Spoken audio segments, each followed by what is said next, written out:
Thank you, Mr. Chairman. I have got to get you to the Bronx one of these days. Anyway, thank you, Mr. Chairman. To our witnesses, welcome to the Foreign Affairs Committee. We're grateful for your time and expertise. I must say that I find myself deeply troubled by the direction American foreign policy is heading.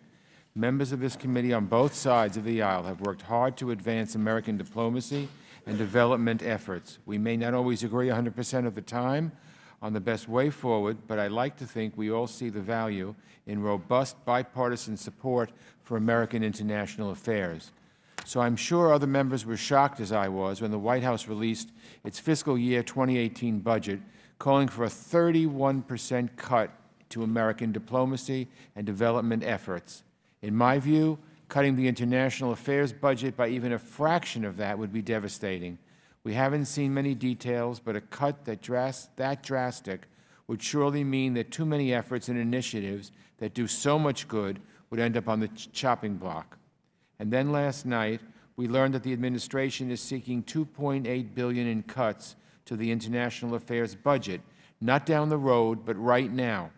I can just imagine an American diplomat sitting at a negotiating table who gets passed a note saying, "Sorry, our funding for this meeting just ran out." But here's the bottom line. Slashing diplomacy and development puts American lives at risk. If we no longer have diplomacy and development as tools to meet international challenges, what does that leave? The answer is simple: the military. Don't get me wrong, I've always supported a strong national defense, but I also support using military force only as a measure of last resort. We should not send American service members into harm's way unless we've exhausted every other option. If we're not investing in diplomacy and development, we aren't even giving those other options a chance. We rely on diplomacy to resolve conflicts across negotiating tables, at multilateral gatherings, and in quiet corners, so that we don't need to resolve them down the line on the battlefield. Our diplomats work to strengthen old alliances and build new bridges of friendship and shared understanding. Development helps to lift countries and communities up today so they can become strong partners of us on the global stage tomorrow. A lot of us think we have a moral obligation to help cure disease, improve access to education, and advance human rights. But even if it weren't the right thing to do, it would be the smart thing to do, because those efforts lead to greater stability, more responsive governments, and stronger rule of law. Populations that share our values and priorities. Poverty and lack of opportunity, on the other hand, provide fertile ground for those who mean us harm. All these efforts, by the way, cost cents on the dollar compared to military engagement. People think international affairs and foreign aid are a massive chunk of the federal budget. The chart behind me shows how it actually stacks up: 1.4%, less than 2%. And if we make that sliver of the pie even smaller, it will come back on us in spades. The diseases we don't combat will reach our shores. The communities on which we turn our backs may be the next generation of people who mean us harm. And the conflicts we fail to defuse may well grow into the wars we need to fight later at a much higher cost in terms of American blood and treasure. Just imagine having to tell the parents of a young American soldier that their son or daughter was killed in battle because we weren't willing to spend the tiny sums needed to prevent the conflict. Fortunately, the Congress is a co-equal branch of government. We decide how much to invest in our international affairs, not the White House. Congress will devote resources to push back against the Kremlin's efforts to spread disinformation and destabilize our allies, just like they did to the United States during last year's election campaign. I don't understand this willingness to play footsie with Vladimir Putin. I think that we know him for what he is.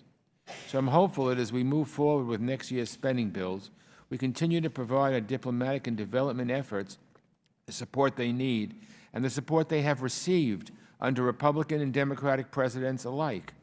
However, there are things we cannot control when it comes to foreign policy that I want to briefly mention in closing.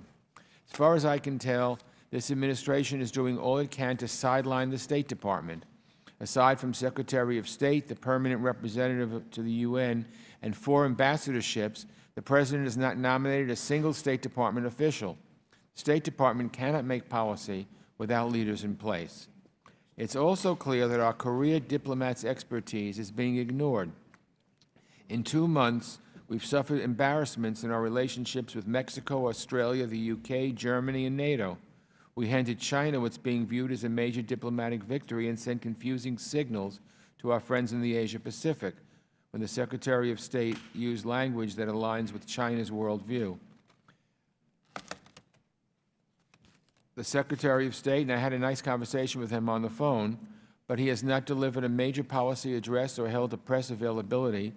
And on his last trip, he took a single journalist, a writer for a right-leaning blog, which is a major departure from a long-standing practice of Secretaries of State traveling with a press corps.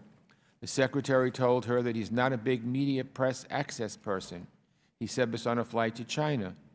And last night, we learned that the State Department is stopping the daily press briefing. The world's window into American diplomacy and foreign policy is closing. No speeches, no press conferences, no media briefings. Does that sound like the way the United States makes policy or leads on global issues? And then we couple it with these tremendous proposals of kickbacks. Together, taken with the draconian budget proposal, I feel, what message are we sending to the world? The United States is the global standard bearer for freedom, justice, and democracy. If we cede our role as a global leader, make no mistake, someone will step into the void. It could very well be another power that doesn't share our values or our interests. Think Russia. Think cozying up to Putin. Frankly, I don't understand it. So we cannot allow that to happen. I'm committed to ensuring that it doesn't, and I'm interested to hear the views of our witnesses and colleagues on the committee. Thank you again, Mr. Chairman, and I yield back. Thank you.